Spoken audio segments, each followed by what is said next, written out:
ओम नमः शिवाय। शिव पुराण की कथा सुनने वाले सभी भक्तों का आज की कथा में हार्दिक स्वागत है। भगवान भोलेनाथ और माता पार्वती आपकी समस्त मनोकामनाओं को पूर्ण करें। दोस्तों, आजकल आप सुन रहे हैं 12 ज्योतिर्लिंगों की कथा और अब आप सुनेंगे घुश्मेश्वर ज्योतिर्लिंग का वर्णन। घुश्मा की शिव भक्ति से उसके मरे हुए पुत्र का जीवित होना, घुश्मेश्वर शिव का प्रादुर्भाव तथा उनकी महिमा का वर्णन। सूत जी कहते हैं, अब मैं घुश्मेश नामक ज्योतिर्लिंग के प्रादुर्भाव का और उसके महात्म्य का वर्णन करूंगा। हे मुनिवरों, ध्यान देकर सुनो। दक्षिण दिशा में एक श्रेष्ठ पर्वत है जिसका नाम देवगिरी है। वह देखने में अद्भुत तथा नित्य परम शोभा से संपन्न है। उसी के निकट कोई भरद्वाज कुल में उत्पन्न सुधर्मा नामक ब्रह्मवेत्ता ब्राह्मण रहते थे। उनकी प्रिय पत्नी का नाम सुदेहा था। वह सदा शिव धर्म के पालन में तत्पर रहती थी। घर के कामकाज में भी कुशल थी और सदा पति की सेवा में लगी रहती थी। द्विज श्रेष्ठ सुधर्मा भी देवताओं और अतिथियों के पूजक थे। वे वेद वर्णित मार्ग पर चलते और नित्य अग्निहोत्र किया करते थे। तीनों काल की संध्या करने से उनकी कांति सूर्य के समान उद्दीप्त थी। वे वेद शास्त्र के मर्मज्ञ थे और शिष्यों को पढ़ाया करते थे। धनवान होने के साथ ही बड़े दाता भी थे। सौजन्य आदि सद्गुणों के भाजन थे। शिव संबंधी पूजन आदि कार्य में ही सदा लगे रहते थे। वे स्वयं तो शिव भक्त थे ही, शिव भक्तों से भी बड़ा प्रेम रखते थे और शिव भक्तों को भी वे बहुत प्रिय थे। यह सब कुछ होने पर भी उनके कोई पुत्र नहीं था। इससे ब्राह्मण को तो दुख नहीं होता था, परंतु उनकी पत्नी बहुत दुखी रहती थी। पड़ोसी और दूसरे लोग भी उसे ताना मारा करते थे। वह पति से बार बार पुत्र के लिए प्रार्थना करती थी। पति उसको ज्ञानोपदेश देकर समझाते थे, परंतु उसका मन नहीं मानता था। अंततोगत्वा ब्राह्मण ने कुछ उपाय भी किया, परंतु वह सफल नहीं हुआ। तब ब्राह्मणी ने अत्यंत दुखी होकर बहुत हठ करके अपनी बहन घुश्मा से पति का दूसरा विवाह करवा दिया। विवाह से पहले सुधर्मा ने उसको समझाया कि इस समय तो तुम बहन से प्यार कर रही हो, परंतु जब इसके पुत्र हो जाएगा तब इससे स्पर्धा करने लगोगी। उसने वचन दिया कि मैं बहन से कभी डाह नहीं करूंगी। विवाह हो जाने पर घुश्मा दासी की भांति बड़ी बहन की सेवा करने लगी और सुदेहा भी उसे बहुत प्यार करती रही। घुश्मा अपनी शिवभक्ता बहन की आज्ञा से नित्य 101 पार्थिव शिवलिंग बनाकर विधि पूर्वक पूजन करने लगी। पूजा करके वह निकटवर्ती तालाब में उनका विसर्जन कर देती थी। शंकर जी की कृपा से उसके एक सुंदर सौभाग्यवान और सद्गुण संपन्न पुत्र हुआ। घुश्मा का कुछ मान बढ़ा। इससे सुदेहा के मन में डाह पैदा हो गई। समय पर उस पुत्र का विवाह हुआ। पुत्रवधू घर में आ गई। अब तो वह और भी जलने लगी। उसकी बुद्धि भ्रष्ट हो गई और एक दिन उसने रात में सोते हुए पुत्र को छुरे से उसके शरीर के टुकड़े टुकड़े करके मार डाला और कटे हुए अंगों को उसी तालाब में ले जाकर डाल दिया जहां घुश्मा प्रतिदिन पार्थिव लिंगों का विसर्जन करती थी। पुत्र के अंगों को उस तालाब में फेंककर वह लौट आई और घर में सुखपूर्वक सो गई। घुश्मा सवेरे उठकर प्रतिदिन का पूजन आदि कर्म करने लगी। श्रेष्ठ ब्राह्मण सुधर्मा स्वयं भी नित्य कर्म में लग गए। इसी समय उनकी ज्येष्ठ पत्नी सुदेहा भी उठी और बड़े आनंद से घर के कामकाज करने लगी, क्योंकि उसके हृदय में पहले जो ईर्ष्या की आग जलती थी वह अब बुझ गई थी। प्रातःकाल जब बहू ने उठकर पति की शैया को देखा तो वह खून से भीगी हुई दिखाई थी और उस पर शरीर के कुछ टुकड़े दृष्टिगोचर हुए। इससे उसको बड़ा दुख हुआ। उसने अपनी सास घुश्मा के पास जाकर निवेदन किया, हे उत्तम व्रत का पालन करने वाली आर्ये, आपके पुत्र कहाँ गए? उनकी शैया रक्त से भीगी हुई है और उस पर शरीर के कुछ टुकड़े दिखाई देते हैं। हाय, मैं मारी गई। किसने यह दुष्ट कर्म किया है? ऐसा कहकर वह बेटे की प्रिय पत्नी भांति भांति से करुण विलाप करती हुई रोने लगी। सुधर्मा की बड़ी पत्नी सुदेहा भी उस समय हाय मैं मारी गई ऐसा कहकर दुख में डूब गई। उसने ऊपर से तो दुख किया, किंतु मन ही मन वह हर्ष से भरी हुई थी। घुश्मा भी उस समय उस वधू के दुख को सुनकर अपने नित्य पार्थिव पूजन के व्रत से विचलित नहीं हुई। उसका मन बेटे को देखने के लिए तनिक भी उत्सुक नहीं हुआ। उसके पति की भी ऐसी ही अवस्था थी। जब तक नित्य नियम पूरा नहीं हुआ तब तक उन्हें दूसरी किसी बात की चिंता ही नहीं हुई। दोपहर को पूजन समाप्त होने पर घुश्मा ने अपने पुत्र की भयंकर शैया पर दृष्टिपात किया, तथापि उसके मन में किंचित मात्र भी दुख नहीं माना। वह सोचने लगी कि जिन्होंने यह बेटा दिया था वे ही इसकी रक्षा करेंगे। वे भक्त प्रिय कहलाते हैं, काल के भी काल हैं और सत्पुरुषों के आश्रय हैं। एकमात्र वे प्रभु सर्वेश्वर शंभु ही हमारे रक्षक हैं। वे माला गूंथने वाले पुरुष की भांति जिनको जोड़ते हैं उनको अलग भी करते हैं। अतः अब मेरे चिंता करने से क्या होगा। इस तत्व का विचार करके उसने शिव के भरोसे धैर्य धारण किया और उस समय दुख का अनुभव नहीं किया। वह पूर्ववत पार्थिव शिवलिंगों को लेकर स्वस्थ चित्त से शिव के नामों का उच्चारण करती हुई उस तालाब के किनारे गई। उन पार्थिव लिंगों को तालाब में डालकर जब वह लौटने लगी तो उसे अपना पुत्र उसी तालाब के किनारे खड़ा दिखाई दिया। सूत जी कहते हैं, हे ब्राह्मणों, उस समय वहां अपने पुत्र को जीवित देखकर उसकी माता घुष्मा को न तो हर्ष हुआ और न विषाद। वह पूर्ववत स्वस्थ बनी रही। इसी समय उस पर संतुष्ट हुए ज्योति स्वरूप महेश्वर शिव शीघ्र उसके सामने प्रकट हो गए। शिव बोले, हे सुमुखी, मैं तुम पर प्रसन्न हूँ, वर मांगो। तेरी दुष्टा सौत ने इस बच्चे को मार डाला था, अतः मैं उसे त्रिशूल से मारूंगा।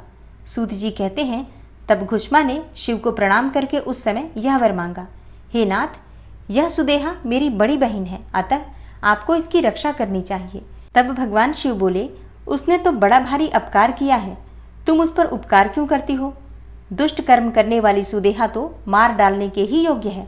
घुष्मा ने कहा, हे देव, आपके दर्शन मात्र से पातक नहीं ठहरता। इस समय आपका दर्शन करने से उसका सारा पाप भस्म हो जाए। जो अपकार करने वालों पर भी उपकार करता है, उसके दर्शन मात्र से पाप बहुत दूर भाग जाते हैं। हे प्रभु, यह अद्भुत भगवत वाक्य मैंने सुन रखा है, इसीलिए हे सदाशिव, जिसने ऐसा कुकर्म किया है वही करे। मैं ऐसा क्यों करूं? मुझे तो बुरा करने वालों का भी भला ही करना है। सूत जी कहते हैं, घुष्मा के ऐसा कहने पर दया सिंधु भक्त वत्सल महेश्वर और भी प्रसन्न हुए तथा इस प्रकार बोले, हे घुष्मे, तुम कोई और भी वर मांगो, मैं तुम्हारे लिए हितकर वर अवश्य दूंगा, क्योंकि तुम्हारी इस भक्ति से और विकार शून्य स्वभाव से मैं बहुत प्रसन्न हूँ। भगवान शिव की बात सुनकर घुष्मा बोली, हे प्रभु, यदि आप वर देना चाहते हैं तो लोगों की रक्षा के लिए सदा यहाँ निवास कीजिए और मेरे नाम से ही आपकी ख्याति हो। तब महेश्वर शिव ने अत्यंत प्रसन्न होकर कहा, मैं तुम्हारे ही नाम से घुष्मेश्वर कहलाता हुआ सदा यहाँ निवास करूँगा और सबके लिए सुखदायक होऊंगा। मेरा शुभ ज्योतिर्लिंग घुष्मेश नाम से प्रसिद्ध होगा। यह सरोवर शिवलिंगों का आलय हो जाए और इसीलिए इसके तीनों लोकों में शिवालय नाम से प्रसिद्धि हो। यह सरोवर सदा दर्शन मात्र से संपूर्ण अभिष्टों को देने वाला हो। हे सुव्रते, तुम्हारे वंश में होने वाली 101 पीढ़ियों तक ऐसे ही श्रेष्ठ पुत्र उत्पन्न होंगे, इसमें संशय नहीं है। वे सबके सब सुंदरी स्त्री, उत्तम धन और पूर्ण आयु से संपन्न होंगे, चतुर और विद्वान होंगे, उदार तथा भोग और मोक्ष रूपी फल पाने के अधिकारी होंगे। 101 पीढ़ियों तक सभी पुत्र गुणों में बढ़े चढ़े होंगे। तुम्हारे वंश का ऐसा विस्तार बड़ा शोभादायक होगा। ऐसा कहकर भगवान शिव वहाँ ज्योतिर्लिंग के रूप में स्थित हो गए। उनकी घुष्मेश नाम से प्रसिद्धि हुई और उस सरोवर का नाम शिवालय हो गया। सुधर्मा, घुष्मा और सुदेहा तीनों ने आकर तत्काल ही उस शिवलिंग की 101 दक्षिणावर्त परिक्रमा की। पूजा करके परस्पर मिलकर मन का मैल दूर करके वे सब वहाँ बड़े सुख का अनुभव करने लगे। पुत्र को जीवित देखकर सुदेहा बहुत लज्जित हुई और पति तथा घुष्मा से क्षमा प्रार्थना करके उसने अपने पाप के निवारण के लिए प्रायश्चित किया। हे मुनीश्वरों, इस प्रकार वह घुष्मेश्वर लिंग प्रकट हुआ। उसका दर्शन और पूजन करने से सदा सुख की वृद्धि होती है। हे ब्राह्मणों, इस तरह मैंने तुमसे 12 ज्योतिर्लिंगों की महिमा बताई। ये सभी लिंग संपूर्ण कामनाओं के पूरक तथा भोग और मोक्ष देने वाले हैं। जो इन ज्योतिर्लिंगों की कथा को पढ़ता अथवा सुनता है वह सब पापों से मुक्त हो जाता है तथा भोग और मोक्ष पाता है। व्यास जी कहते हैं, सूत जी का यह वचन सुनकर उन मुनीश्वरों ने उनकी भूरी भूरी प्रशंसा करके लोकहित की कामना से इस प्रकार कहा। ऋषि बोले, हे सूत जी, आप सब जानते हैं, इसलिए हम आपसे पूछते हैं, हे प्रभु, हरीश्वर लिंग की महिमा का वर्णन कीजिए। हे तात, हमने पहले से सुन रखा है कि भगवान विष्णु ने शिव की आराधना से सुदर्शन चक्र प्राप्त किया था, अतः उस कथा पर भी विशेष रूप से प्रकाश डालिए। सूत जी ने कहा, हे मुनिवरों, हरीश्वर लिंग की शुभ कथा सुनो। भगवान विष्णु ने पूर्व काल में हरीश्वर शिव से ही सुदर्शन चक्र प्राप्त किया था। एक समय की बात है, दैत्य अत्यंत प्रबल होकर लोगों को पीड़ा देने और धर्म का लोप करने लगे। उन महाबली और पराक्रमी दैत्यों से पीड़ित होकर देवताओं ने देवरक्षक भगवान विष्णु से अपना सारा दुख कहा। तब श्रीहरि कैलाश पर जाकर भगवान शिव की विधि पूर्वक आराधना करने लगे। वे 1000 नामों से शिव की स्तुति करते तथा प्रत्येक नाम पर एक कमल चढ़ाते। तब भगवान शंकर ने विष्णु के भक्ति भाव की परीक्षा करने के लिए उनके लाए हुए 1000 कमलों में से एक को छुपा दिया। शिव की माया के कारण घटित हुई इस अद्भुत घटना का भगवान विष्णु को पता नहीं लगा। उन्होंने एक फूल कम जानकर उसकी खोज आरंभ की।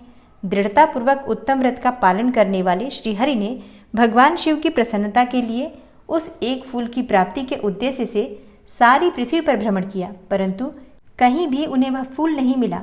तब विशुद्ध चेता विष्णु ने एक फूल की पूर्ति के लिए अपने कमल सदृश एक नेत्र को ही निकालकर चढ़ा दिया।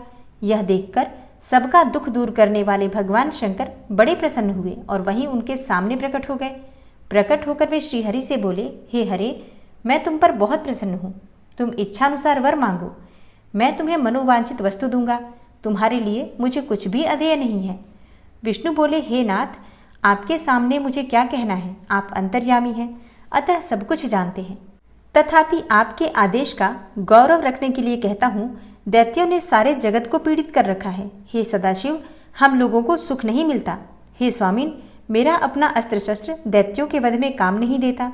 हे परमेश्वर, इसीलिए मैं आपकी शरण में आया हूँ।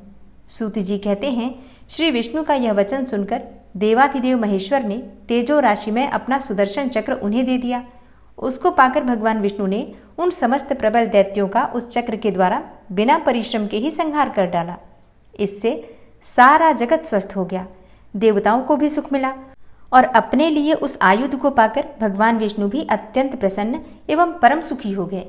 तब ऋषियों ने पूछा, शिव के वे सहस्त्र नाम कौन कौन से हैं? बताइए, जिनसे संतुष्ट होकर महेश्वर ने श्रीहरि को चक्र प्रदान किया था। उन नामों के महात्म्य का वर्णन भी कीजिए। श्रीहरि विष्णु के ऊपर शंकर जी की जैसी कृपा हुई थी उसका यथार्थ रूप से प्रतिपादन कीजिए। शुद्ध अंतःकरण वाले उन मुनियों की वैसी बातें सुनकर सूत जी ने शिव के चरणार विंदों का चिंतन करके इस प्रकार कहना आरंभ किया। सूत जी ने भगवान विष्णु द्वारा पठित शिव सहस्त्र नाम स्तोत्र का वर्णन किया। तो शिव सहस्त्र नाम आप कल की कथा में सुनेंगे। और हाँ, शिव सहस्त्र नाम आपको संस्कृत के साथ हिंदी अर्थ के साथ कल की वीडियो में सुनाया जाएगा, जिसके सुनने मात्र से भगवान शिव की कृपा प्राप्त होती है और भगवान विष्णु का आशीर्वाद भी प्राप्त होता है। इसलिए मुझे पूरी उम्मीद है कि आप लोग कल की कथा भी ज़रूर सुनेंगे। आज की वीडियो आपको कैसी लगी कमेंट बॉक्स में ज़रूर बताइए। अच्छी लगी हो तो लाइक करने के साथ ही वीडियो को ज़्यादा से ज़्यादा शिव भक्तों तक शेयर कीजिए। और चैनल पर पहली बार आए हैं, अगर अभी तक आपने चैनल को सब्सक्राइब नहीं किया है तो आज की वीडियो अगर आपको अच्छी लगे तो चैनल को सब्सक्राइब करके बेल आइकन को ज़रूर प्रेस कर लीजिए। मिलती हूँ मैं आपसे कल की वीडियो में, तब तक के लिए नमस्कार।